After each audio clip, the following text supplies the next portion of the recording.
to that one.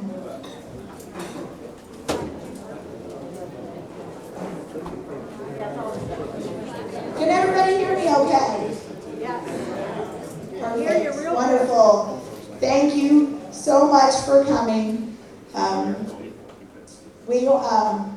I just want to welcome you to tonight's forum concerning the Citizens Electric Wabash Valley Power Lines. I want to thank all of you for attending tonight and taking time away from your personal obligations. I would also like to thank Andy Bartek and Kyla Parker, who started this journey with me, as well as Bar Signs, who have made every single one of these signs voluntarily. I especially want to thank all the volunteers who helped make this possible: the KC Hall, the St. John Herald, J98 Radio, the Daily Journal, and Sometimes News. All of these media outlets have already graciously informed the public about this meeting tonight and are also here covering this event. Sometimes News will be taping tonight's meeting, and it will air on the local St. John TV station and will also be uploaded to YouTube under St. John TV's account. So please spread the word to those who are unable to attend in person. Tonight's meeting will last about 2 hours. We will begin with listening to an eminent domain attorney. After he is finished, I will then turn the meeting over to the citizens, where you will be able to ask questions or make comments. In the back, the KC Hall has refreshments for sale, which include non-alcoholic drinks, hot dogs, and nachos. Feel free to use the facilities located at the back at any time during the meeting, because I'm not sure if we're going to have time for an intermission. For those of you who do not know, these lines will involve a new construction 69 kilovolt power line. The construction will consist of 80-foot tall steel monopoles that will be set approximately 10 poles per mile. The line will be approximately 19 miles and connect the Salem Bulk Substation, which is located east of Farmington, to the Valley U Substation, located north of Bloomsdale. Construction will take approximately 2 years. Per Wabash Valley's website, this project will strengthen grid reliability and support growing energy needs. It will energize 2 future substations along its path, which will be located on Highway 00 and somewhere near Sprott Road. The new substations will spread the load that is served by the 2 existing substations. This project, per Wabash Valley, will not result in a noticeable rate increase for Citizens CoOp members and is a part of the Midwest Independent System Operator Grid, which is a network of transmission connections extending from Alberta to Louisiana through the midsection of the USA. Since late last fall, concerns have been raised about this power line and its effect on health, destruction of land, and property values, just to name a few. These concerns have been voiced by many of you, and tonight you will have the opportunity to educate yourself about landowner rights, as well as voice your concerns to the individuals who have graciously volunteered to be here. So without further ado, I would now like to introduce our invited guests. First up, Paul Henry, who is with the Denlow and Henry Law Firm located out of St. Louis.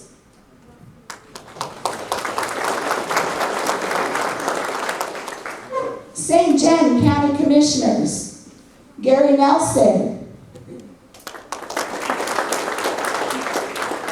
Karen Stupy, Randy Rosica, Representative Dale Wright, who represents St. Genevieve and St. Francis County.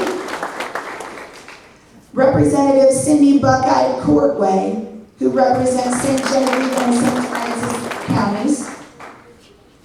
Representative Mike Henderson, who represents St. Francis County, wanted to be here tonight, but actually had an unexpected death in the family. And if anyone from Wabash Valley or Citizens Electric is here, please feel free to join us up on stage to be recognized. They were invited. Well, I will now hand it over to Mr. Henry. So, thank you.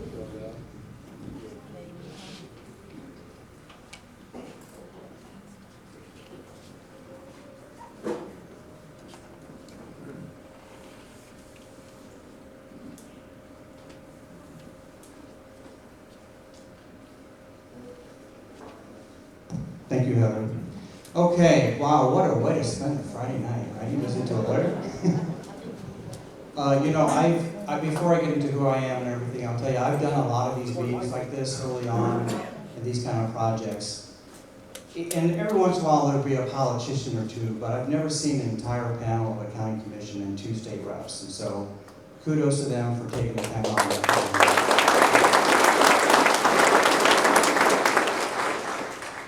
What I'm going to do is, I want to explain to you what your rights will be as a property owner if or when this project actually starts to go forward. I am an eminent domain attorney. I'm not a utility attorney. And so if you have questions about the procedures for approving the project, how it comes to fruition, I know enough to be dangerous, but I really don't have the background for it.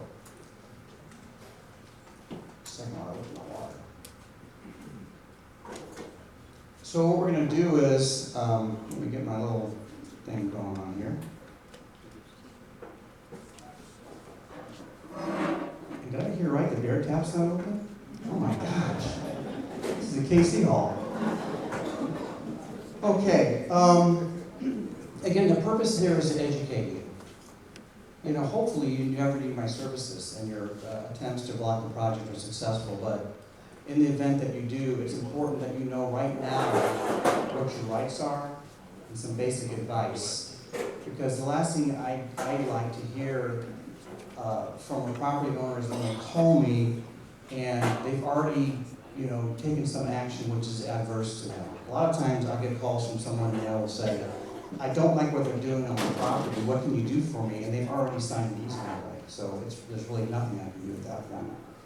And so I want to talk to you about your property rights. I'm going to talk to you a lot about what the process of eminent domain is and what to expect. By the time I'm finished, you're going to be done with a Law School 101 class on eminent domain.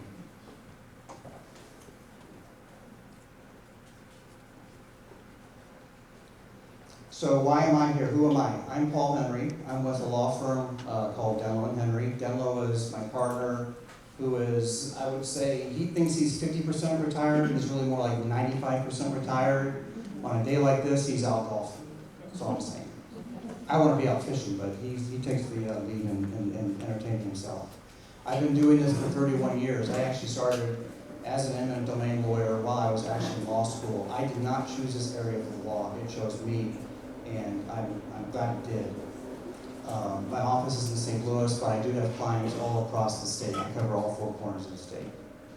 I just want to remind you, even though nobody voluntarily said they're here with Citizens Electric, this is being recorded, it is being broadcast, so eventually I'll be taking questions that you might have, but I ask you not to speak specifically about your property for 2 reasons. First of all, because this is not confidential.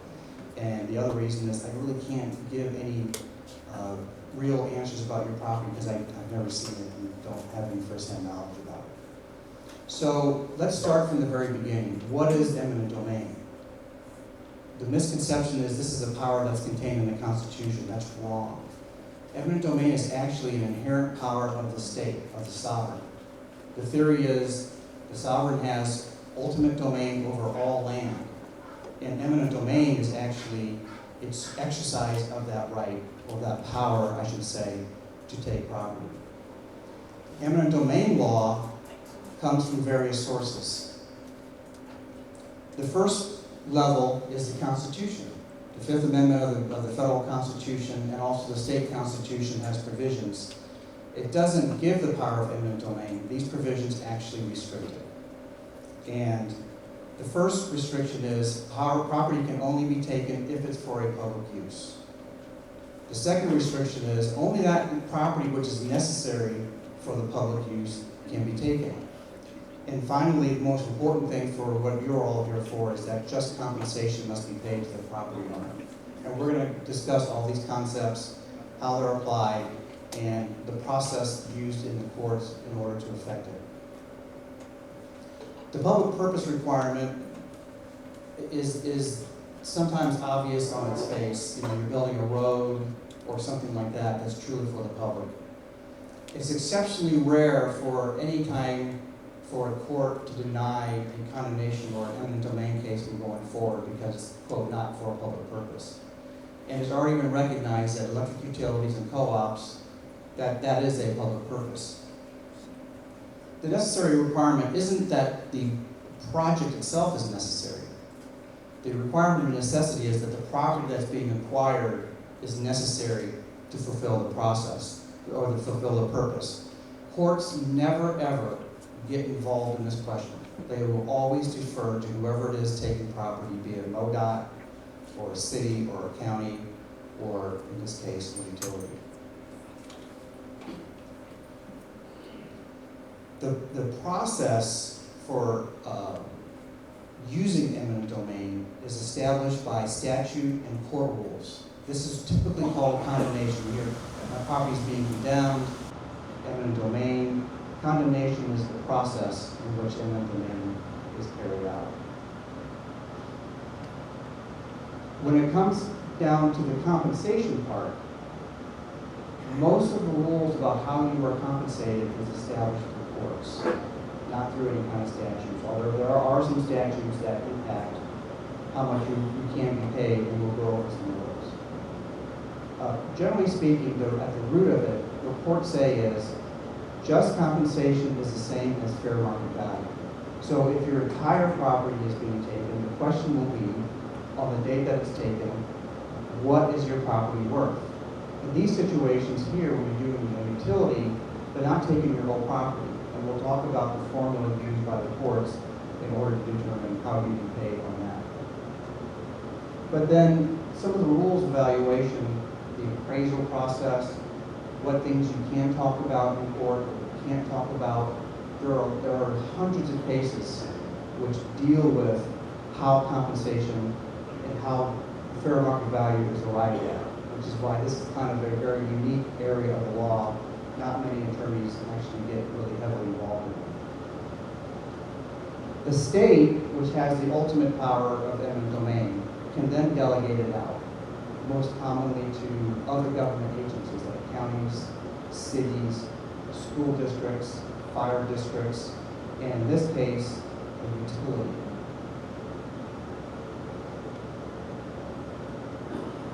So let's talk about compensation, which is probably the most important part. Again, under the Missouri law, under the Constitution, you're entitled to just compensation. And that is equated to fair market value. So the formula will be applied when they come to take property, which is in the form of an easement. The formula is simple now. There's two numbers that you have to come up with first. On the day that they're taking the easement, number one, what's the value of the property on that day? What's the fair market value? And then you do a hypothetical. You pretend as though the easement is placed on the property and the poles are erected. And then you ask the second question. Now what's the value of the property? Is somebody going to pay the same amount or less? Typically less. And then you simply take those numbers, do simple subtraction, and that's how you arrive at just compensation. It seems simple, but then it gets more complicated because, of course, value is not always, people can't agree always on value. Typically, the payment is in the form of one-time payment. They're going to pay you one time to have rights on your property, basically forever, as far as we're concerned. A lot of people want to get lease payments. That is not required under the law. I have only seen one instance where a utility has voluntarily said, we'll give you lease payments, and that's the one, if you've heard about the grain belt, that's the way in northern Missouri. That utility is paying some people lease payments for the rights. But that's not what's required. The law only requires a one-time payment on the date that the property is being acquired. If you're involved in negotiations, somebody will say sometimes, well, can I get them to pay to move a fence, or can I get them to relocate my pond? All this stuff can be discussed. You can discuss anything. But at the end of the day, all the utility is required to pay is that difference in the value of your property before and the value of your property after. There's a couple of other concepts that get involved, and these are created by statute. These were created about in 2006. And I get a lot of questions about these. The first one is heritage value. First of all, what is it not? It has nothing to do with the Century Farm designation. The Century Farm designation is an honorary designation of recognition that a farm's been in the property and family for more than 100 years. Heritage value is specifically only applies to eminent domain proceedings. And what it says is this: if a property has been owned by the same family for 50 or more years, and it could be going from aunt to uncle, son, daughter, or even into a family-owned LLC. As long as all related to the same family, then you could get, in some situations, not just the fair market value of your property, but another 50%. That's heritage value. But it requires a court to make a decision that the property the property cannot be used for substantially the same purpose. So it does not always apply to everybody. Okay? Another concept is homestead value, not applied as much. This is going to be a situation where a taking will require you to move out of your house. Typically, the utilities try to go around homes, so this is not applied very much. But what that says is you're entitled to a 25% addition to the fair market value. And the question I get a lot is, can you combine them? And the answer is no. So even if you've owned your property for more than 50 years, and it's affected your home, you don't get to stack it. You only get to do the higher number or lower number, I guess, if you'd like to.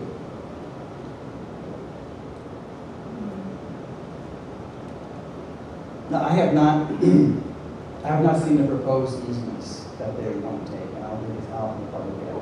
But let's talk about what you'll typically see when a real estate agent, a right-of-way agent, knocks on your door and says, I want you to sign something, and I'll give you a check. These are the kind of things that you'll typically see in a utility easement. First of all, again, they're going to typically get easement rights. They're not going to buy your property. They're not going to buy the actual land. They just want to buy a right to use your land. And so you're going to still own it. And the rights for the utility will almost always go on forever. Okay?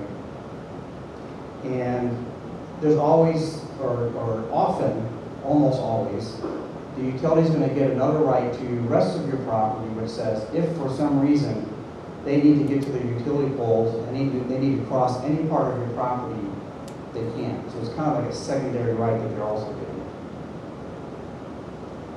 Some other provisions that you'll typically see in a utility easement, first of all, it must be limited to the purpose for which it's being acquired. In this case, it would be for the transmission of electricity. So they can use it for any reason so long as it is for that purpose. So they have the right to access it. They can put poles, guy wires. They will often put their own communication lines so that if a pole goes down or there's some kind of feedback, they have their own communications. It allows them to clear the entire area. You see it in these easements, and they're very, very particular about it. They will clear the whole thing out. Also, usually gives them the right to go off easement if there's something nearby that they feel may interfere. So if on the edge of the easement, I think these are 100 feet wide easements. there's maybe an old oak tree that looks like it's gonna knock over, they can take that as well. It's up to them.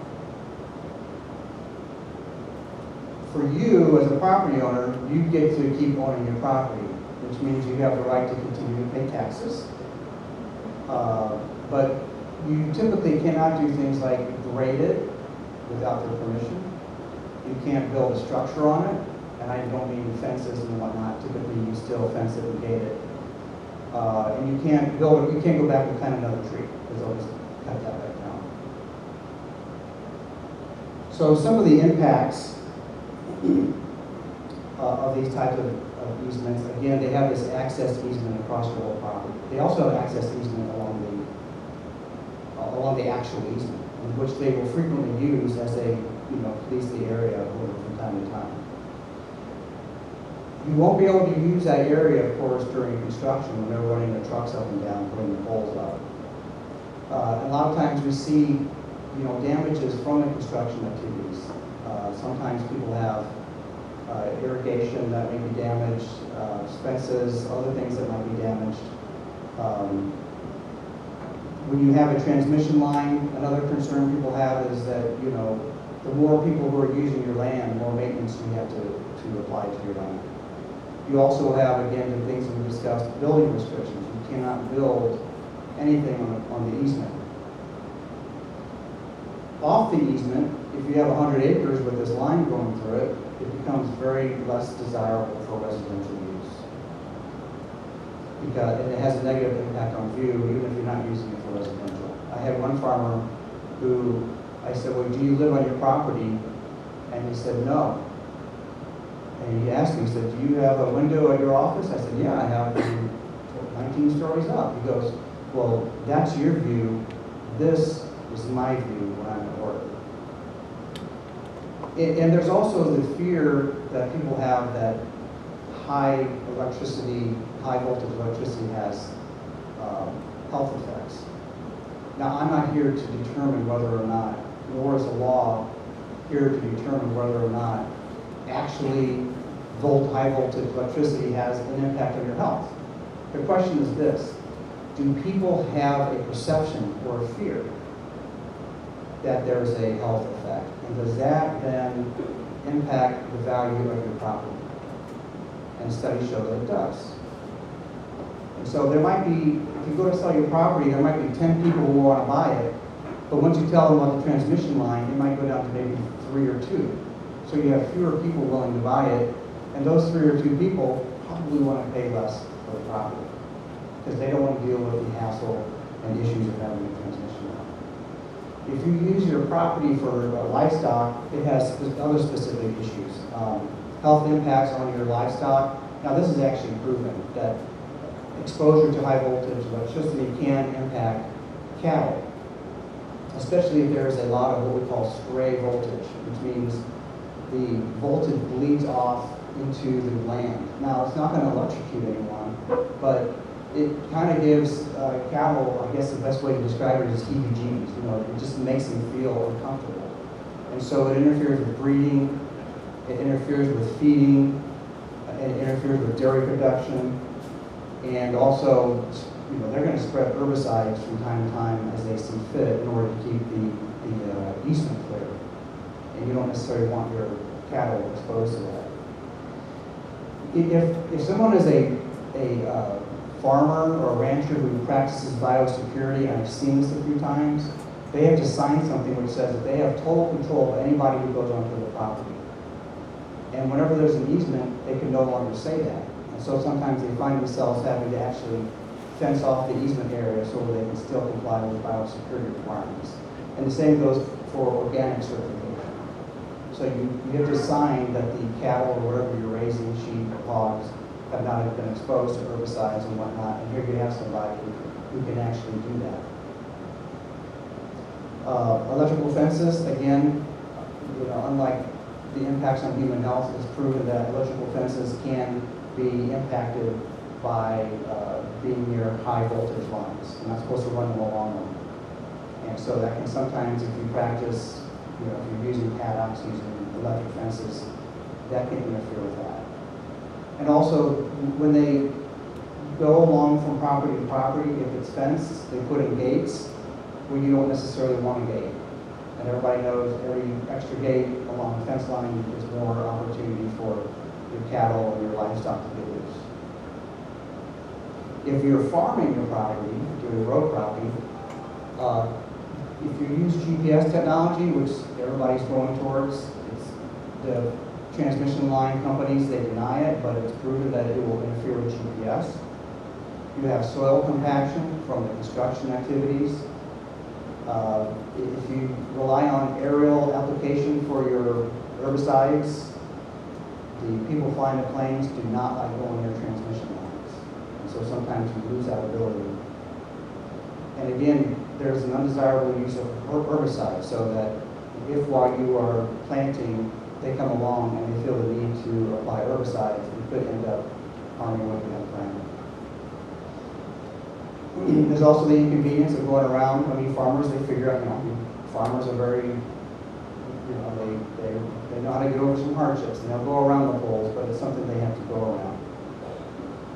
And also, there are instances where farmers have, raised their equipment up, not thinking about I'm underneath the power line, and you don't actually have to touch it for it to arc. It doesn't happen a lot, but when it does not come out very well for the farmer. And so these kind of things that I'm talking about doesn't just impact the area where the easement is, it impacts the entire property. These kind of factors impact the value of the entire property. So what typically will happen is when a utility company comes along, this is what an offer usually looks like. And they're not bound by this, but I've seen thousands of these, and this is what they normally look like.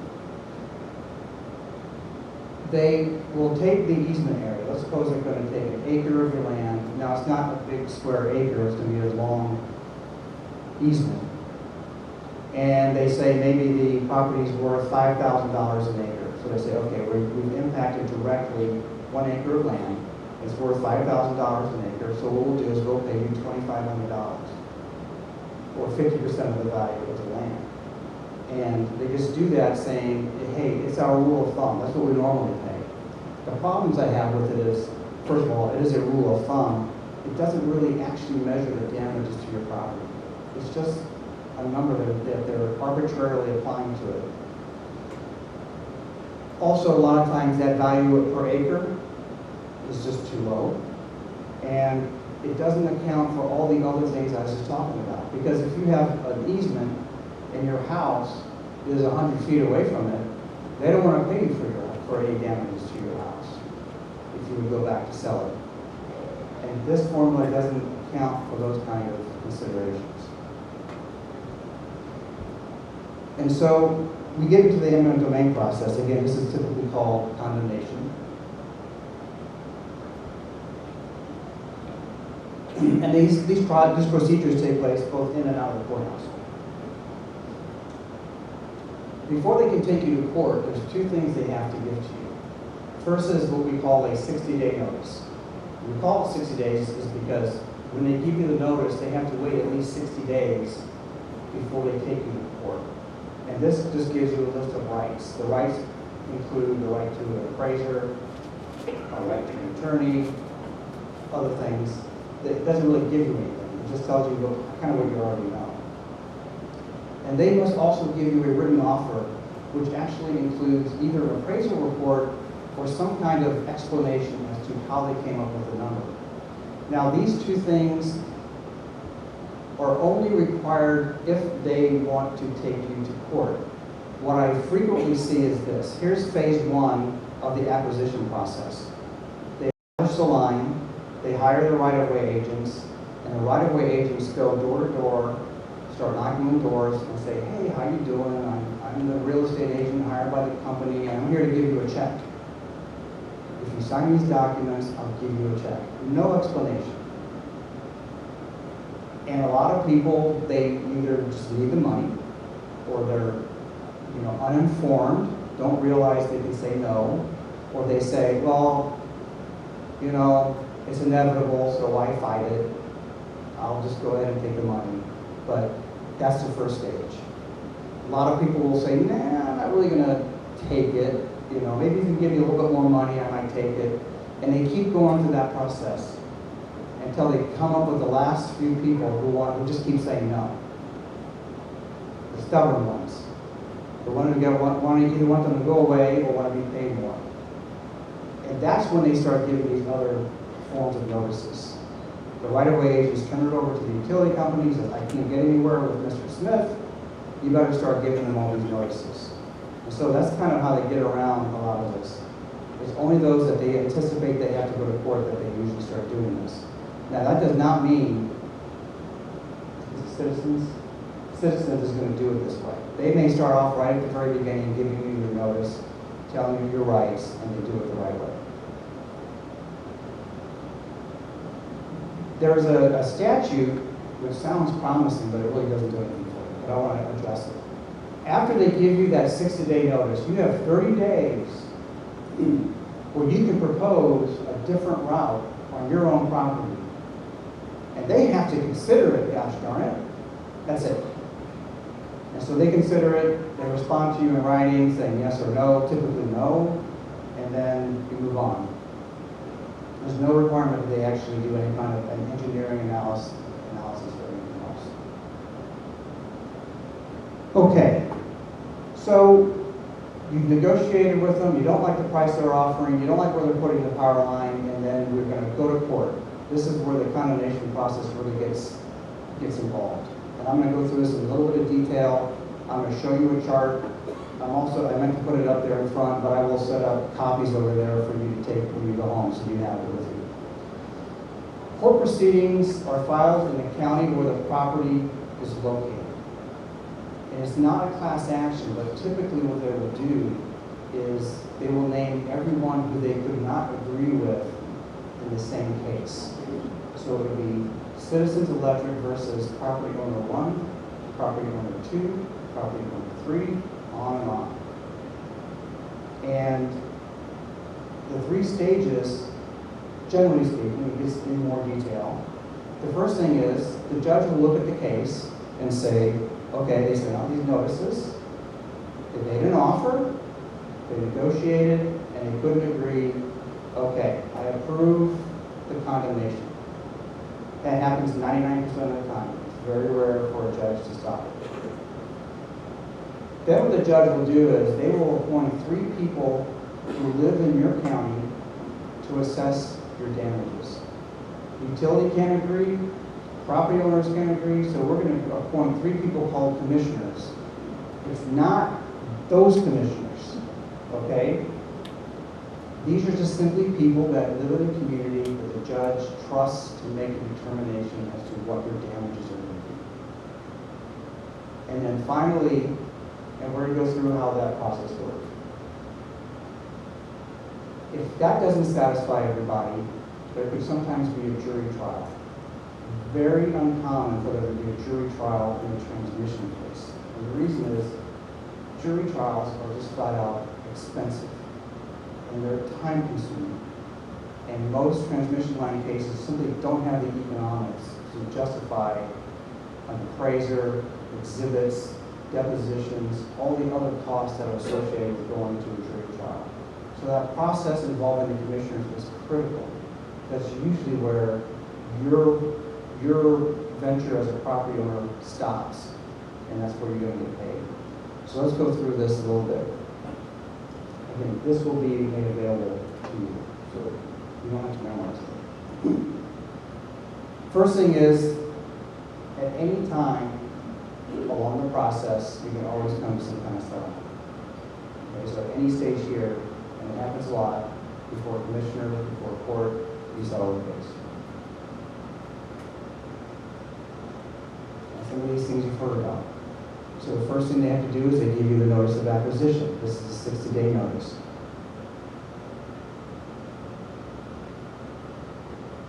Then they must give you an offer. Now the offer and a 60-day notice sometimes are combined into one.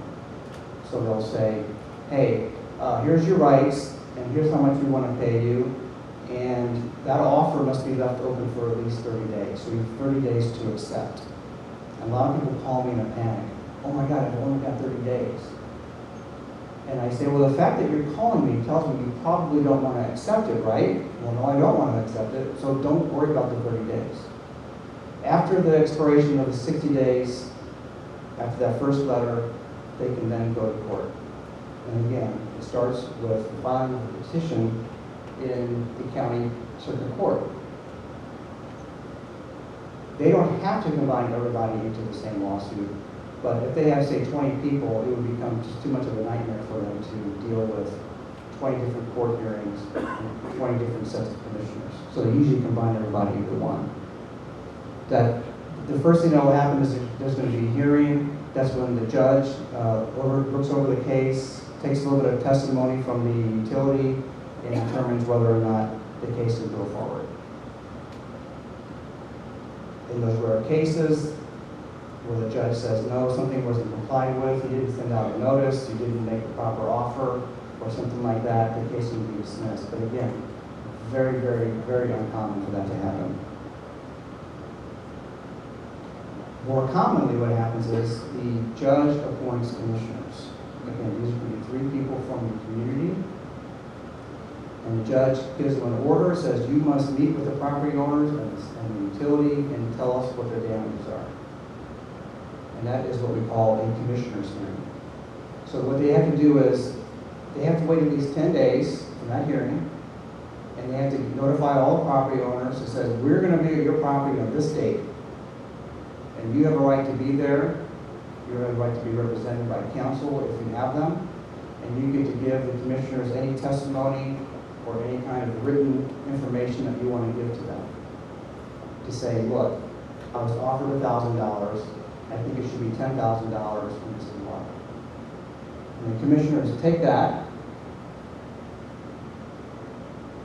They do whatever the process is. It's behind closed doors. It's not like an open court.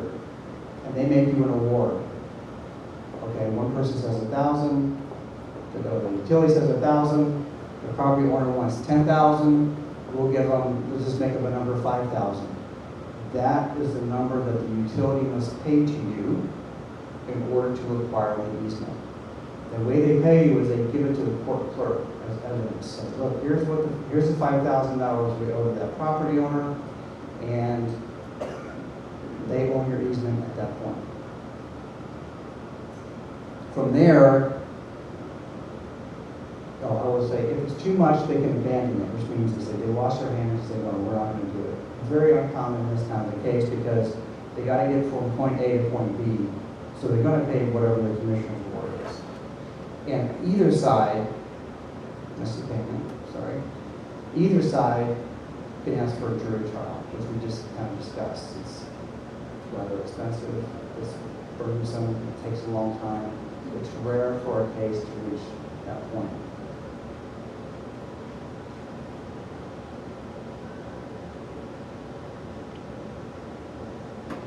Okay. I'm going by faster than I thought. So a couple more things to keep in mind. Condemnation is adversarial, even if it's the government, no doubt. Even if it's the county government. You have people taking diverse sides to the same subject, the same fact. The fact is that's trying to determine this. What is the impact on the value of your property? And in our adversarial system, what we do is we present that to a third party. In this case, the commissioners, or in some rare cases, to a jury. So what do you do as a property owner? These are the important points. First thing is, if they send you your notices and your offer, and it's coming certified mail, and it's sitting in the post office or in your mailbox, people are like, oh, I don't think I should touch it. It's okay. Go ahead and open it up and take a look at it. It doesn't hurt to meet with right-of-way agents. Listen to what they have to say. Take the information from them. What I encourage you not to do is try and negotiate on your own, because a lot of times you can leave a lot of money on the table because people are just not quite sure or not aware of all those hundreds of rules that the courts have given us as to what property owners are entitled to. Don't give access to your property So a lot of times what a utility will start off with, before they even get to making offers, is they come to you and they say, we want right of access. Now, if what they want is a right of access to survey your property, stakes in the ground, to try and figure out where the easement will go, they already have that right. As a courtesy, they'll often tell you, we're going to have to survey things out. No problem. But they want to go a next step further. Very common, they want to do an assessment to find out if you have, drum roll please, Indiana bats on your property. I don't know who let them in, but the Indiana bats are all over Missouri. And you can pretty much guess your property most likely in this location has Indiana bats. And they are endangered. And the reason they are doing this is because the Department of Natural Resources says this: before you go cutting down trees, you have to figure out, this is the utility, they're talking to the utility, you have to figure out if there are Indiana bats there. Because if there are, you can only cut down trees from November to March when they're sleeping in the caves. Don't give them access.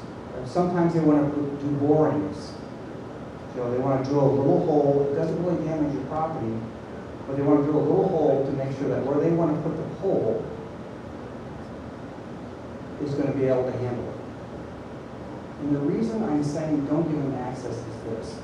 Your right, your number one right as a property owner is to say keep off. And it doesn't so much affect how much they're going to end up paying you. It doesn't end up affecting the valuation. But if you're in the middle of negotiations, and it's getting to, and I've had this happen, it's getting to be close to November, and they need your property, the price keeps going up because they're getting desperate. Because if they don't put those trees down, they miss an entire building season. And you just don't want to help them. I'm not vilifying a utility company. That's not my job. They are just doing their jobs. But don't help them. They can have access when they buy the easement.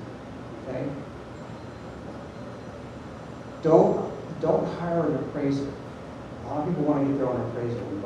Most appraisers, like most attorneys, do not understand the rules of valuation and condemnation. And 95 times out of 100, if somebody's gotten their own appraisal report, it leaves off a lot of the money that you'd be entitled to for compensation. The problem is, through rules of discovery, you have to give that to the other side. And it is your appraisal. It kind of becomes your opinion. And so just avoid it. You should avoid refinancing your property. But this is what I tell people. Don't let the tail wag the dog. If you're in a situation where you have to finance your property to buy equipment or because there was a change of the property through some kind of estate, whatever it is, and that is important, don't put yourself in dire straits because of something like this. But just don't do it just for purposes of refinancing, changing banks or something. Don't give information to the utility. Listen to the right-of-way agent. Give them a glass of iced tea if you want, but don't give them any information. Because it's just like in criminal law. Anything you say can use, be used because you enforce the law. They keep laws. And so every time you have a conversation with one of these nice people, they go back to their car and they put it in the law, exactly what you said. And if they can't agree with you, they give it to the other side. And so they have a record of everything you said about your property. So don't tell them what you buried the bullet. Okay? What? Tell them about how bad, that's in the belfry, right. It doesn't happen very much in rural areas as much as it does in urban areas, but if you feel inclined to appeal your taxes, just don't do it. You're not going to save enough money on taxes in order to justify when you go into a condemnation setting, and your written statement of value in your tax appeal is magically much less than what you're saying it is in condemnation. Okay, and I know we're in a reassessment phase, and so that's very common right now. And consult with a lawyer. This is me plugging myself, but I will just tell you, consult a lawyer. Here's the important thing. if you're dealing with the right attorney, they will talk to you and look at your offer and look at your property, and they won't charge you a dime at that point. I always make a point to go look at the property. And I don't care if it's in St. Genevieve County, or if it's in Joplin, or St. Joe, or anywhere else. I will drive to the property, sit down with the property owner, and have them show me what's going on, because that's the only way to analyze a case. I can't analyze your case any better than a doctor can do by looking at your picture. So I go to your property. I don't charge you. A lot of times I'll look at the offer, I'll look at your property, and I'll say, take it. This is a good offer. If I suggest that you don't take it and you hire me, the way I am paid is, you are hiring me to give you more money. And sometimes things other than money, but let's talk about the money right now. I get paid a percentage of whatever else I get for you. So if you're already offered $1,000, my fee does not come out of that. It comes out of whatever extra you get. I also handle other negotiations, such as move the pond, place a new gate here, or anything else that you might have that doesn't deal with the money side. I just handle it all. So, and there is strength in numbers. It is much more effective if you go to court and you're in front of commissioners that there's actually 10 or 15 or more property owners who have not accepted the offer than just one or two. If it's one or two, you come out looking like you're just complaining. And also, if there's a need to get an appraiser or a real estate agent to help get some market data, those kind of costs can be shared amongst property owners. And so there is a bit of strength in numbers. But when I do represent people, I represent everybody on an individual basis. So the fact that I represent 20 people, one person wants to settle, they want to get out of the game, fine, you settle the case. It's not, nobody's making a decision regarding your property other than yourself. And that's all I got. I'll be happy to take any questions that anybody might have.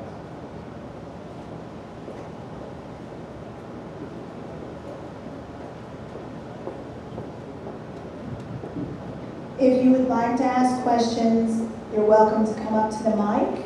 We also have a portable microphone if you just want to raise your hand and ask a question.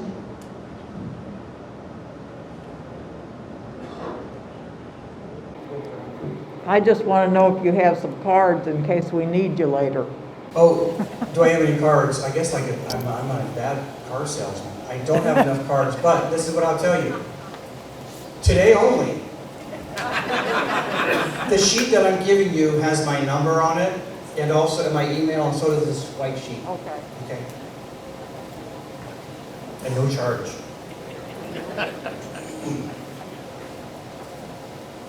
Come on, there's got to be more questions on that. Yeah, I got a question. Yes. You ever, Citizen Electric and the co-op, correct? Citizen Electric is a co-op. You ever have anybody? No, it is not, it's a corporation. It's recognized as a cooperative A utility. member-owned, Yes. member-owned co-op. Yes. You ever have people opt out of the co-op? The question is, have I ever seen clients or people opt out of the co-op? No. Haven't seen that tactic Did we before. do that? If you, I mean, you could opt out of the co-op, but I don't know where you're going to get your electricity from. Amber, That's your right. but probably all started because of Amber to begin with, So 20 years ago. at a previous meeting, I was much smaller setting, we discussed these issues. And I purposely wanted to avoid this, okay? Yeah. But this is you're right, the customers are the owners. And so you do have a certain more influence over the co-op than I would over Ameren taking my property, which is truly a investor-owned corporation. But remember, the co-op deals with more people than just the people who are impacted by the lines. But yes, putting pressure on your co-op, it's not going to hurt you. Yes, sir. Hi. Well, first I wanted to can you hear me? I Hello? hear you. All right. I don't know if else can, but- First wanted to make sure everybody else realized kind of some background before it came to this point. There was a preferred route that they first wanted to go down. When they had that preferred route, they did not even tell our local elected officials. They were completely oblivious to this. But what they did is they had a consultant called ORC that went to each landowner and they said, how much do you want for your property? Then they asked them to sign an agreement. There we go. Hear me now? To lay it out, he's going through the first phase when they actually named the line, and they sent out, you said ORC. Yes. They went to each property and asked the owners how much they wanted for their property. And then they gave them a form and said, we want you to sign this form. And basically what that form was to give Wabash Valley and any of their contractors access to your full property. And what they were doing initially, they were preying on the elderly, those in their 70s and 80s. And if one of those people tried to tell them that they did not want to sign, they would say, well, you got to sign it or we're going to take it to the next level. Then those poor scared elderly signed it, and then they never even got a copy of it back, so they didn't even know what they signed.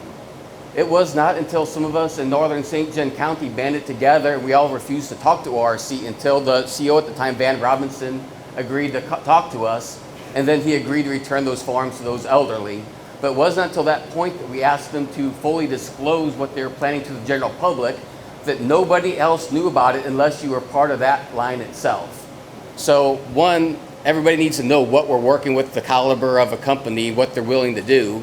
And then two, part of they have to show need for their line to go in for the right of access, correct? As you said, we have Ameren. If Ameren comes in and says they can provide us power without doing that route, I would think they don't have a leg to stand on. Okay. Let me just address that last point, because that goes to the foundation. The agency doesn't have to prove that the project is necessary. They have to prove that the project serves a public purpose. And once they do that, they say, we need this property to carry out the public purpose.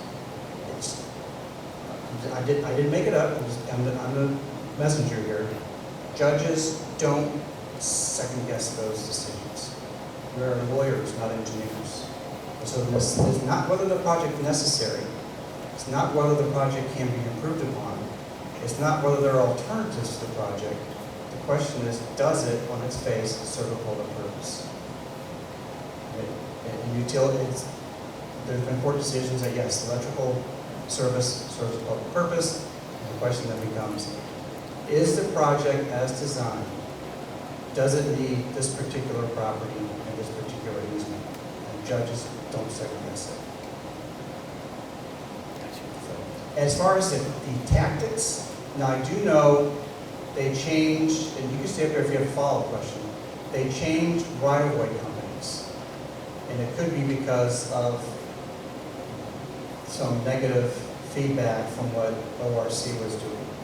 But this is what I was saying. They will go to people's property, knock on the door, sometimes without announcement, and get people to sign before they really have an understanding about what they're signing. The power to say no is your most important right at this moment. Just keep saying no. Now, again, listen to them. Certainly don't chase them off with a shotgun. But listen to them, get the information, because information is power. And they give you the information, then you know more what's going on. But just, talk to somebody and talk to an attorney or somebody else. Consider it before you sign. They want to do it fast. They want to have urgency. The right-of-way companies, those agents that come to you, they're hired to acquire the easement rights. And they get paid based upon acquiring the easement rights. And the more they get done, the more they get paid. Okay? And so it's like dealing with a used car salesman. I'm sorry if there's a used car salesman, but I am a lawyer, so I'm a lawyer.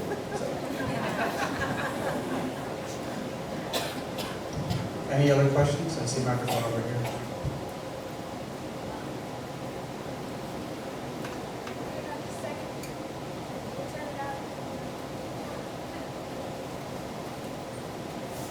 Hello? My question is, how do they deliver these notices?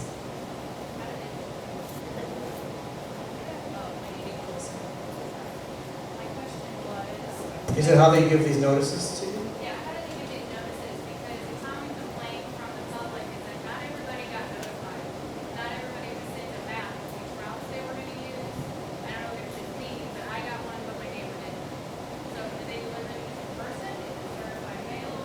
So the question is, the notices regarding the proposed project, what they're planning to do, that would be a utility lawyer question, which I am not. And so I don't know what the requirements are for them to notify you when they're actually making the decision process as to the actual line.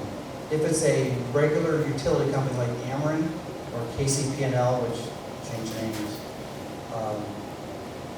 they have to give notice. They have to go to the Public Service Commission, which is a regulatory agency that doesn't govern co-ops. And so they do have to notify property owners in most situations, which they do. The notifications I'm talking about, which are the ones that would get them into the courtroom door, have to be, they're supposed to be sent certified U.S. mail. That's perfect, what we call it, it's perfect evidence. If they show it's been sent certified mail, then that's proof that it was sent to you. And it's sent to where you get your tax bill. If it's a P.O. box or something like that, that's where it goes. They can prove it other ways by saying, hey, we tendered it to them in person. So somebody had to come into court and actually testify, I saw Mr. Smith and I handed it to him. But they'll typically send it certified. Yes, sir. Yeah, thanks for being here tonight. Appreciate the information you've shared. Interested in where have you seen communities be able to stop these sort of actions? What sort of tactics have worked? We've heard a little bit about they need permission to cross county roads with these lines, and they need our county commissioners to weigh in on that. Can you talk to us a little bit about if we don't want this project to go forward, what options do we have and how does it play out? Thank you. Okay, and if you didn't hear that, the question is, where have I seen communities rise up and actually affect or stop projects like this? Okay, there's a couple of examples. One power line was going to be built in northwest Missouri, coming down from Iowa, going down through Kirksville and shooting over through Hannibal, about 100 miles or so. And the property owners, and I was in a meeting just like this, it was in a school auditorium instead of a KC hall, but and I encouraged them, you want to fight this. In that case, it was in front of the Public Service Commission, which is a state regulatory agency that oversees for-profit utilities, the regular ones, not co-ops. And they went there and they fought them. They fought them all the way to the Court of Appeals, and they won. They got the project knocked out. And the basis for it was the utility company had not gotten permission from the different county commissioners to cross the road. There's a statute which says before a utility can use a county right-of-way, they have to get an assent from the county. Or the county, they sign the assent, and they can do it. They're routinely given. Sewer companies, water companies, if you need a line coming across your property, a regular service line, they're routinely given. And so it was thrown out because they had not acquired it before they came. They had not acquired those before going to the Public Service Commission. The problem there is a case later, which involved the grain belt, which I was also discussed, reversed that. Said no, the Supreme Court actually said no, that's not right. They have to get the assent after they go to the Public Service Commission, not before. So the question is, does the co-op have to go to these people, who are not going to comment on it today, to get permission to cross the county right-of-way? I think so. It's a utility question, not a condemnation question. I do think they have to get permission from the county commissions. What happened in the Ameren case, when the counties actually eventually denied those, Ameren sued them all. But before that could be resolved, Ameren said, you know what? We have a change of heart. Instead of going through here, we're going to move the line over to the side where there's actually existing transmission lines. Now, a few years before, they stood on their head and spun around swearing on the Bible, we can't do that. we can't put a new transmission line over an existing transmission line, but lo and behold, and they did. So the line got moved to other property owners. So the new property owners were a little bit ticked off at their neighbors because they got the line moved over to them. And it went through and it got built. The other line that has got a lot of publicity is the grain belt. This is a different kind of a line. It's a very, it makes the line that you're putting across your properties here that's being proposed, makes that look like nothing. It's huge. And it uses direct current instead of alternating current. And it goes from south of St. Joe all the way across the state, south of Hannibal, and goes on. And what its purpose is to bring electricity from Kansas all the way over to Indianapolis. I guess the bats need more electricity over there. But the purpose is to take electricity of the windmill, which is electricity which is being generated in Kansas, and sell it on the East Coast where it goes for top dollar and there's more demand for it. Okay? It has been going on for years. And the property owners, rose up in all these different counties, got their commissioners to deny it, the assents that we're talking about. They sued them from one way to the next. And they got it blocked at one point in front of the PSC. They went back to the PSC approved it. And now what they're doing is, the past few years, even in Jefferson City, trying to get a specialized statute passed, which was eventually voided out. So there's, I guess 7 days left of the current session is in front of the Senate, but it's been there 3 years in a row, and the Senate's never passed it. So generally speaking, though, I've never seen a complete stoppage to a project. That's a long answer. I could have just said no. I have to make a point. Yes, go ahead. Twice I had dealings with Citizens Electric, and I went to the Public Service Commission in the state of Missouri to get them resolved. Citizens Electric went to the state of Missouri and said, we're a co-op, we're not a corporation. The ruling came back that they were a corporation, not a co-op. So the Public Service Commission, as far as I know, today still has control over Citizens Electric. Okay, so we have somebody here who disagrees with me, but you may be right. Again, I'm not a utility attorney. But his statement is that the Citizens is a co-op, is a corporation versus a... They're listed as a corporation, not a co-op, Okay. on all their paperwork.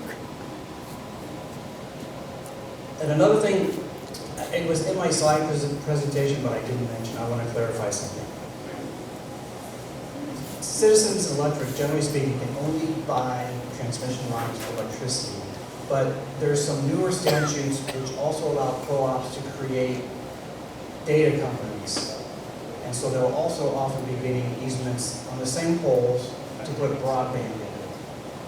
Okay, and that is also permitted if they've gone through the proper procedures in order to do that. Hello, Yes. I have a question from Julie Squires. If there is a right-of-way made with the power lines, does that also give permission for ATV side-by-sides and Jeep rides? I'm not quite following what the question is. Around here, there's a lot of four-wheelers, and they can go on county roads. And she's asking if that easement with the power line, if that makes it accessible to others. So the question is, does it make it, well, first of all, does it make it easier to access for purposes of doing joyriding, I guess? The answer is going to be obviously yes. If it's wooded, nobody's going to be more difficult. But if somebody's on your land with their ATV, they're trespassing. Even if they're on that easement. Yeah, the easement, the only people who can access that easement is the co-op or its contractors or its agents for purposes of maintaining or building those power lines. And that is it. They're not, even our contractors shouldn't be out joyriding on the property, only for purposes of fulfilling their responsibility or building or maintaining their lines. We have a second part, and it's just, I believe it's just a comment. It says, why do we have to do this? I mean, really, how long or have been without electric until it gets turned back on for us. I think what she's trying to say is, I think I'm in personal agreement that we don't have very many outages, and one of the reasons for this power line is to prevent frequent power outages. So, yeah, I mean, that's gonna go to the public debate, which is, should they even be building this? Which is beyond my knowledge, you know? It sounds like this is a MISO, M-I-S-O, which is, you gave the name of what it really stands for. So there's a regional entity which is made up of a organization of utility companies that identify projects that they need, that they feel are necessary for making the power grid more reliable. And they identify these projects. And there's certain, it's above my pay scale, okay? Benefits that they give in order to help fund these things. The federal government says, look, if you're going to be strengthening the power grid, you build these things, and we will help reimburse it. This is that kind of project. It could be, and you know, they're based up in, like, I think Cleveland or something like that. So it could be, it's not generated regionally, it's generated from or not locally, but from a regional entity.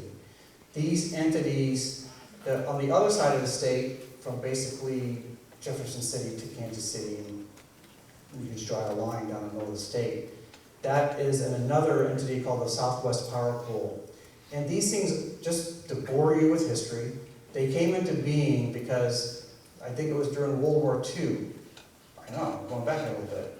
There were they wanted to build factories, but they didn't have adequate electricity. So what they wanted to do, they said, we'll take this region, you guys figure out how to go beyond the boundaries of your local utilities to get electricity where we want it to go. And that's how these entities came to being.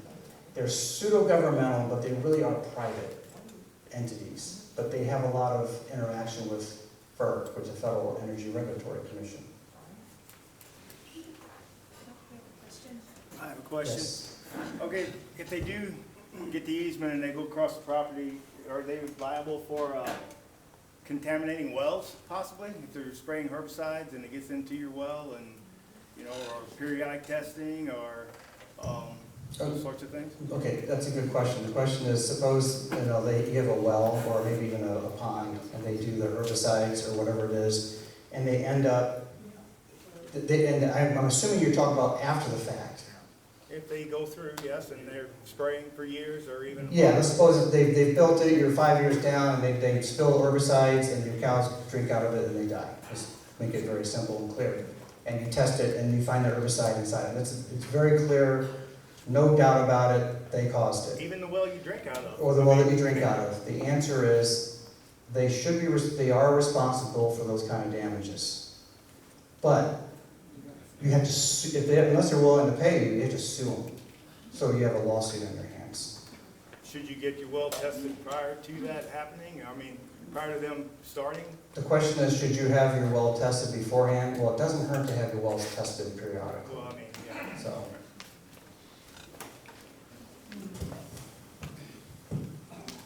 Yes, you've talked about eminent domain for over the hour. What we're here for really is how to get this thing stopped.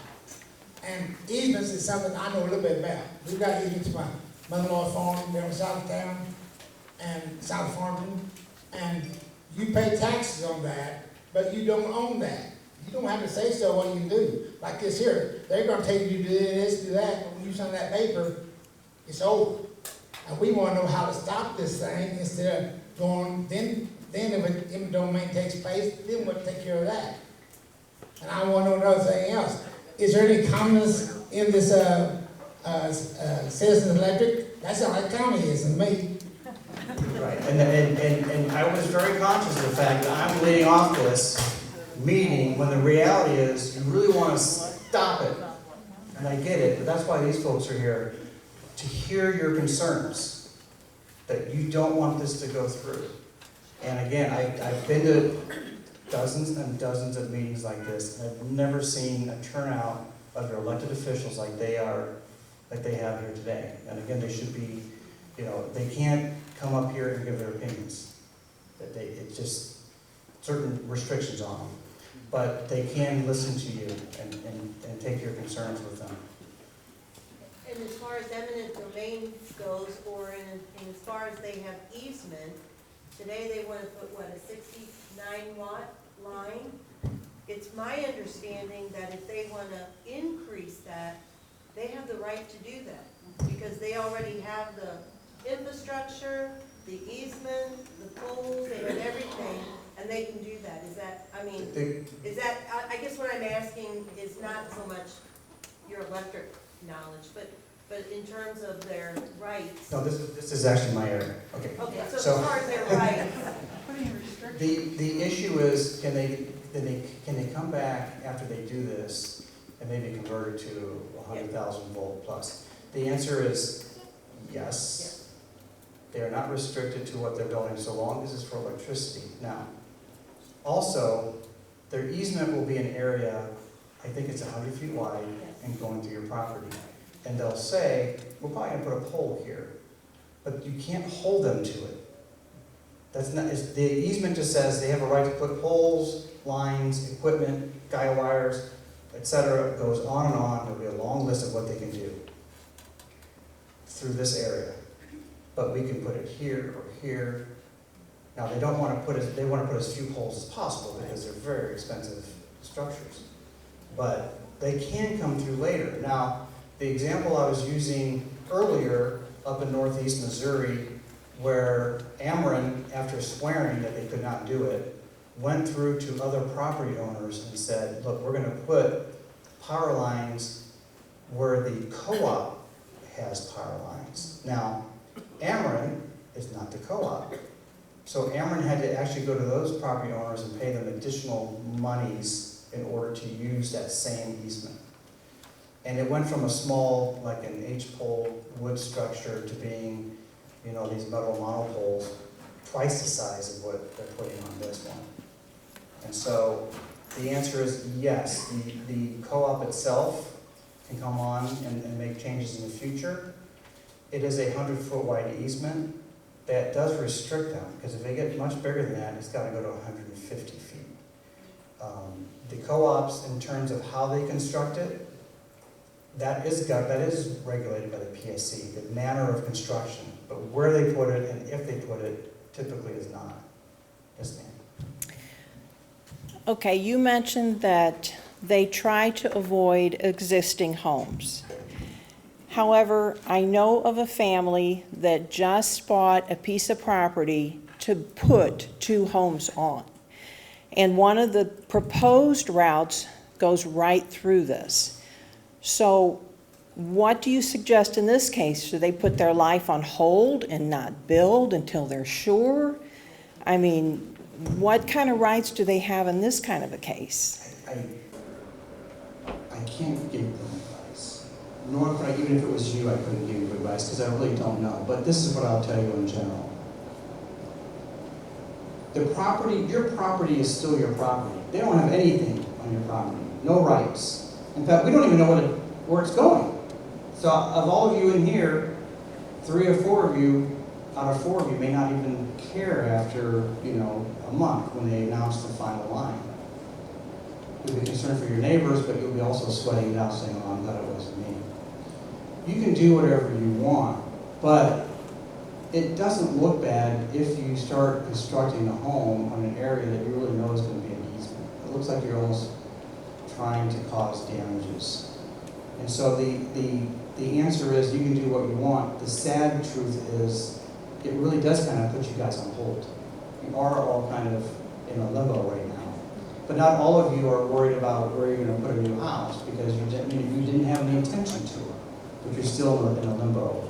And that is unfortunate. But that's a reality of the situation. It's taking the property value, like we talked about, the current value before they take the easement, what the property's worth after the easement. That's nothing compared to the loss that they're going to suffer from not being able to build their home. And hardly, they're really not going to get the fair value. Right. So there's a difference between, there's intrinsic or personal value of land and market value of land. And so here's people who are trying to construct a couple of homes, you know, maybe subdivide it into a couple of pieces, and they're stuck not doing it. But if I'm buying a property, that might not be something that I would consider as impacting the value of it. But, you know, or maybe it's close to town and it should be divided up into multiple. It's just that what we call in real estate the highest and best use of the property is to divide it up for multiple families. And then you can't do that, and maybe it doesn't add value. But that goes into the appraisal analysis of each individual property. I think you have a question. Yeah, I was wondering, who would hire the appraiser? And would the appraiser be obligated to determine the price per acre compared to whether you have a house on it or if it's vacant land? There's a difference in how much per acre you're going to get, even though the power line is not going to take the easement straight to your house. Are you talking about the appraiser for the property owner or appraiser for the? Well, if you were saying that they have to have the appraiser, you can't get the appraiser to appraise our property. So if Citizens Electric is hiring their own appraisers to appraise our property, that's one question. Can they do that? The other question is, they're going to put a value on this 100-foot easement. And of course, it's going to go across vacant land, even though the whole piece of property does have a home on it, which increases the value of that land. Okay, I think I got these questions here. First question is, essentially, when the utility is valuing your property, presumably they will hire an appraiser. Just normally they do that. What I have, on the bigger lines that go on for hundreds of miles, unfortunately what you have is the appraiser sits in their office, looks at an aerial picture. They send somebody from their office out to take a picture of it, and they value your property together with hundreds of properties. It's called a drive-by appraisal. And even if there's a house on it, this is, I've heard it in court all the time. The appraiser says, I don't care what the house is like because it's not impacted. Because they're applying a rule of thumb, which says we're going to give 50% of the value of the easement. Again, the problem I have with it is there's no data to support this 50% rule they use. They just totally ignore the fact that their theory is the minute you cross that line off the easement, it's fine. There's no other impacts on the property. But if you have a house on it, there might be some impact, and there likely is if it's close, on the value of the home. Whether or not the land under the home is worth more because it has a house, it just kind of depends on where the house is located or the land is located. Sometimes it does, sometimes it doesn't. Does that answer both of your questions? It does.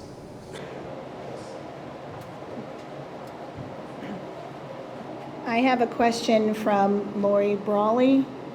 Who would be responsible for any accidents that may happen by the pole or on an easement? The question is, who is responsible for any accident on the easement? Generally speaking, like during construction, anything that happens, the construction law is this. They have control of the property, they're responsible for what goes on there. Unless you as a property owner happen to do something, like, you know, you dug a hole and you didn't tell them about it, and a piece of equipment falls in, you were negligent instead of them being negligent. After the project, if somebody gets hurt, it really just depends on who caused it. If a power line falls on somebody, well, they're responsible. If you're the property owner and you happen to you dug a hole when somebody falls in, you might be liable.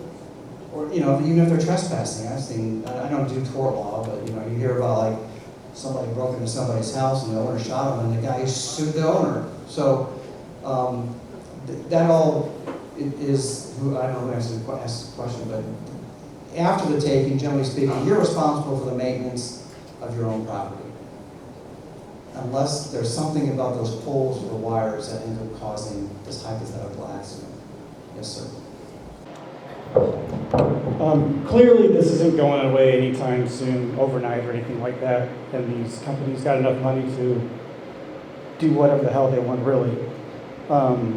So my question is, so people are going to sell out and get the money because some people want the money and they don't care about anything else. So suppose you have 10 people in a row, properties, and 4 of those take whatever they offer them, and the rest of the 6 don't. I guess the point is, what percentage of people will it take for them to buy out, to follow through with their route? And how many do we need to stay strong to stop this from happening or get them to go somewhere else? Okay, the question is there enough people to say no where they simply go away? I don't know I don't know if they have a number in their head. I haven't seen the number reach that height where it literally scares them away when they say no. Okay. So I guess a follow-up question, what is our realistic chances of stopping this from happening? Since you said before, you haven't really seen anybody stop this. Okay, so unfortunately in my experience, I've not seen many projects like this stop. But it doesn't mean this one is going to be the same as all the others. It may be unique enough, and the demand may be weak enough where they say, okay, the community is in an uproar, it's on the TV, it's in the newspapers, the elected officials are behind you, and they say, and they're a co-op, which is different than me, where I primarily deal with the investor-owned utilities, which they have no heart. You know, some of you may know who's on the board of the co-op. And so you have more of a personal influence on them. And so I would say, compared to the other projects I've been involved in, you have a better chance. Not that it's a great chance, but you have a better chance. And I always say, fight the fight, because you'd rather fight the fight than just lay down and just let them over. It may just make you feel better at the end of the day, but you're fight the fight. And I'll tell you, you know, if the project goes through, I would like to represent people like you, but I do have a lot of clients, and so I'm not, you don't lose any sleep over me like any of you were, but the point is, I would, if you fought it and you won, I'd be very happy for all of you. Yes, sir. When we're on these fake phone meetings with these guys that they put on because they're too cowardly to meet us in person, they talk a good game about caring about century farms and all that jazz. Ours goes back to 1837. As far as I know, I'm the oldest century farm in the area, unless one of you guys beat me. Do they really care about that stuff, or are they just putting on a show? My guess is they're putting on a show. Honestly, I don't know. They do, you're right, they put on a good show, but then there's that asterisk. We're concerned about these things, but it's not necessarily going to keep it off your property, right? They say that, so they give it and they take it away. And, you know, they're probably more concerned with being really close to a home or some kind of other use like a school or something like that, where the optics are so bad. Going through somebody's farm that is 100 years old, you can't show that. There's no optics for it. But putting it next to a school, there's optics. You know, it's something you take a picture of, and they don't want that in the press. Yes. We have another question that asks if the power lines can go through a cemetery. Question is, can power lines go to the cemetery? Yes. The simple answer is yes. Now, they would be responsible for relocating and disinterring and reinterring the bodies, but it can happen. In St. Louis, when they built our mass transit bi-state, they went through a lot of the cemetery and had to relocate them. My question kind of piggybacks on the gentleman back there that said, we understand that your domain is eminent domain. But I don't think we're interested in that at this moment. What I'm interested in is, what is our next step as a community? And I know that these folks can't get up and give their opinion, but can they give us a direction on what we can do to move and to represent us and us saying no, that we are not okay with this? Is there something that you can recommend as a next step as the community before we get to eminent domain? Right, and I think that what I'm gonna do is, I think I'll take one more question, and I'm gonna shut up. I'm not gonna leave though, in case anybody wants to talk to me afterwards, because I think that the folks here who put this together are gonna kind of tell you what they're doing in order to try and put pressure on people to stop it, okay? Here's my question, is it's being sold to us or being used as a utility easement for electricity. If it ever stops being used for that, because technology changes all the time, you're saying it's basically a lifetime lease. If it ever stops being used for transporting electricity, that's when the lease should stop. The question is, if we get this great technology, or they just go another route. If they stop using it, it goes back to the property. The easement goes away.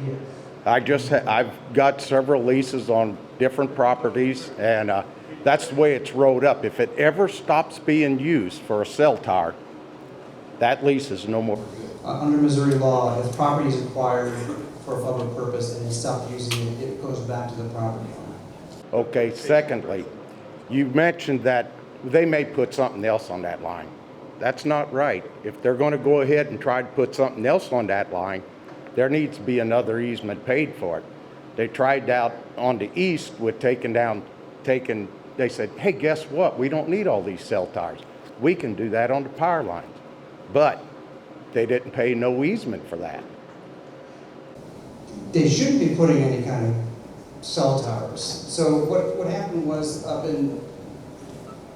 few years ago, the co-ops looked at their transmission lines and they said, wow, you know what, these things go all these rural areas and these people have rotten internet. So we're going to bring internet to them, and they put the wires on there. People caught wind of it, and they did sue in a big class action in federal court, saying you put an additional burden on our property that was not necessary for conveyance of electrical energy. And the court said, you're right, property owners. They pay you damages.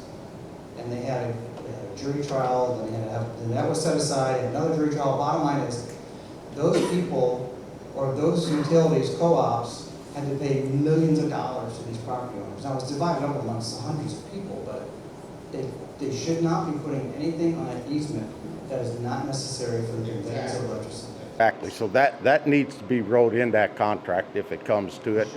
Also, it needs to be in the contract if it comes to it. If it ever quits being used to transport electricity, immediately that lease is no longer binding. Lastly, they're responsible for taking every pole back off of that piece of property. The law requires it, and it's typically in there that they take them off. Okay, and the last thing I guess with that. And you hope that if it does go away, that whoever is running it or whoever is using it has the money to take it off. But go ahead. Right. Damages as far as ruts and different things, and I've had this before on some of my properties too. Are they required to put it back to the condition it was before they rutted it all up? The answer is they're supposed to make a reasonable effort to restore the property to its previous condition, excluding the trees. So they're supposed to put it back to essentially the same grade. They do have a process where they grade the property up and they seed it. And, they'll usually work with you. They'll say, what kind of seed do you want? What mix? A lot of times they'll work with you on a lot of different things. I promise him one question, but I'll take yours anyway. You're going to, or I'll stay here till you do, okay? Now you know where this is not my first rodeo. I've been through this before. In fact, that's why St. Genevieve County ended up with me 42 years ago. I came from when they put that Rush Island power plant in. And they came in and took our ground that my grandfather, generations. But I'm telling you folks, it's like, you can't fight it. You can hold off and you will get more money, but they're going to get it in the end. I mean, that's the way they did me. The best thing, what I did was moved off and left it. And then I moved down here and I lived too long. I'm one of them elderly that man was talking about. And now here I'm facing it again. So anyway, I don't think they're going through my property though. I don't think, although I got a letter. But So, you know, I understand what you're saying, that you don't want people to have false hopes that it's gonna be stopped. But this project could be different because it doesn't sound like there's an extraordinary need for it. And you have a different kind of entity that's kind of backing it. You've got elected officials who are being responsive. And so what you're doing, you have the signs, you have the press, you're doing what you're supposed to do. You're getting the community behind you, you hope. sir, Yes. we brought the Coalition for the Environment in. Yeah, we did. We had people from there, all kinds of experts from there. We did everything we could. And they still, they had the Corps of Engineers there, and they had an expert for how it would harm your hummingbird. You know what I mean? It was something else, yeah. And my sister was an environmentalist. She's dead now. But so she knew all the right people to call and try to stop it, and we couldn't stop it. But anyway, we did. And my way of doing it was just to move off and leave it. Well, you know, there was a song we all sang as kids, what makes that little old land? Yeah, I would be that little old land, just Yeah. keep plugging along. yeah. Well, I like St. Genevieve County real well. And I'm sorry it's getting attacked.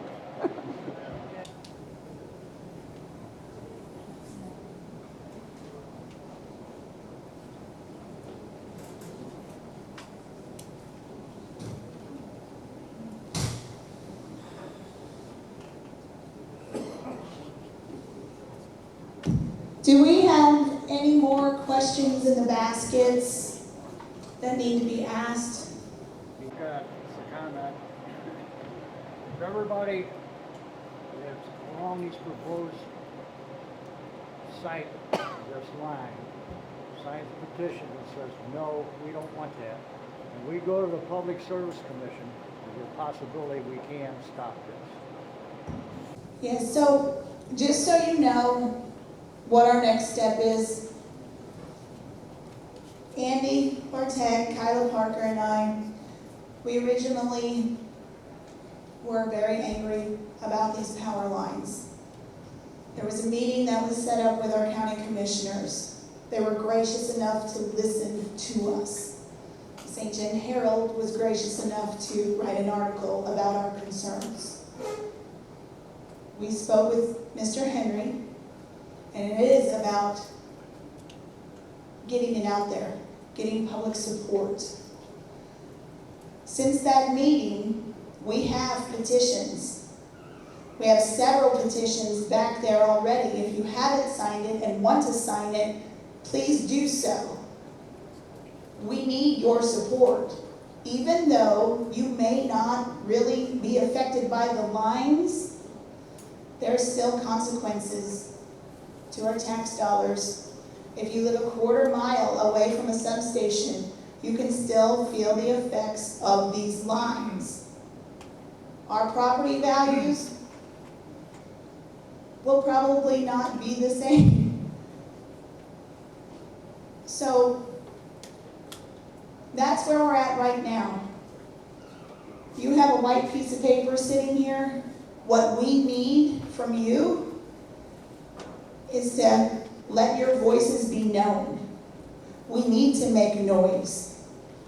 We have every local media here. One of the questions that I have here is, should we get the news stations involved?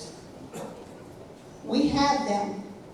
We've had volunteers reach out to St. Louis, to Channel 2, Channel 4, Channel 5.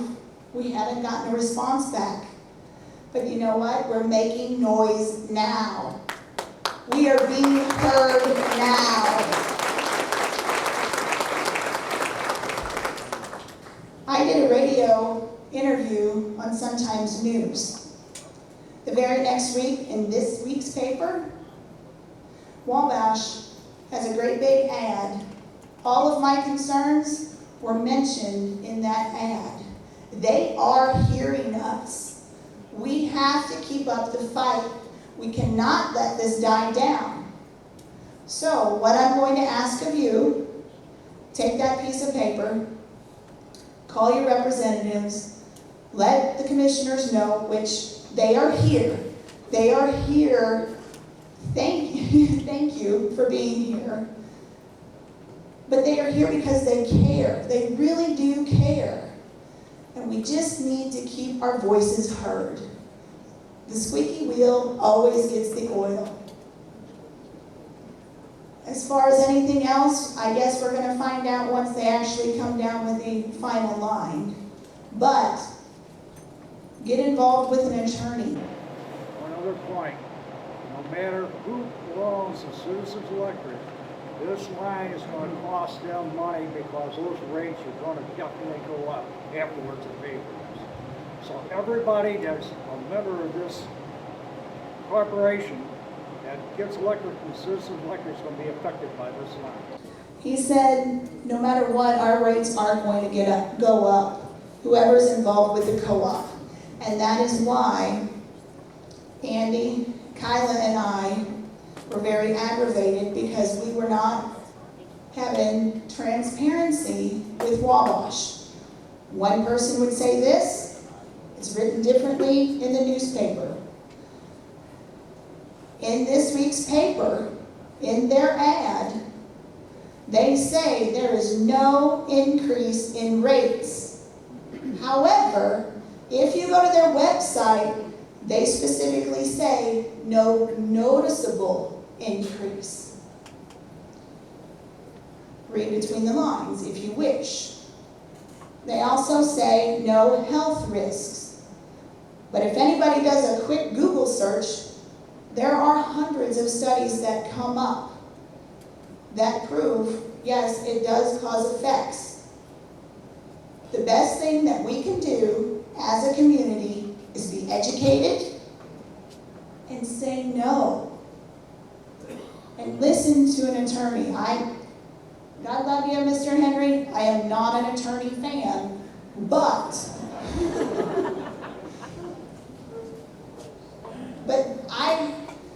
I'm at a loss. If anybody has any suggestions, I am all for it. Andy is all for it. Kyla is all for it. Kyla has done wonders reaching out to senators, representatives, to try to get it known. We have to make noise. Andy, do you want to add anything else?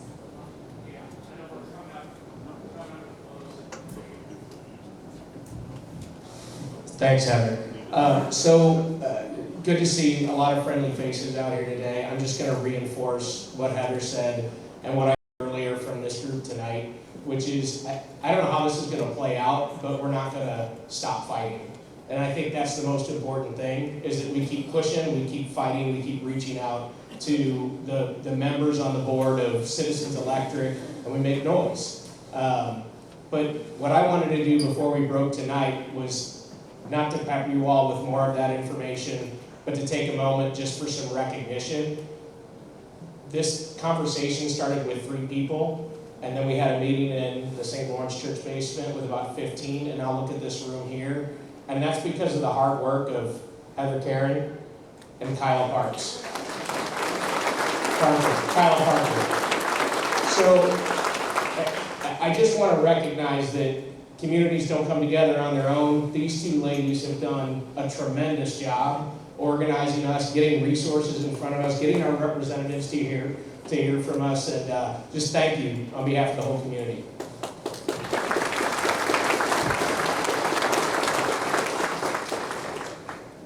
Well, if we don't have any other questions, it's 7:45. I think we're going to finish 15 minutes early, so thank you all for coming. I hope you learned something today.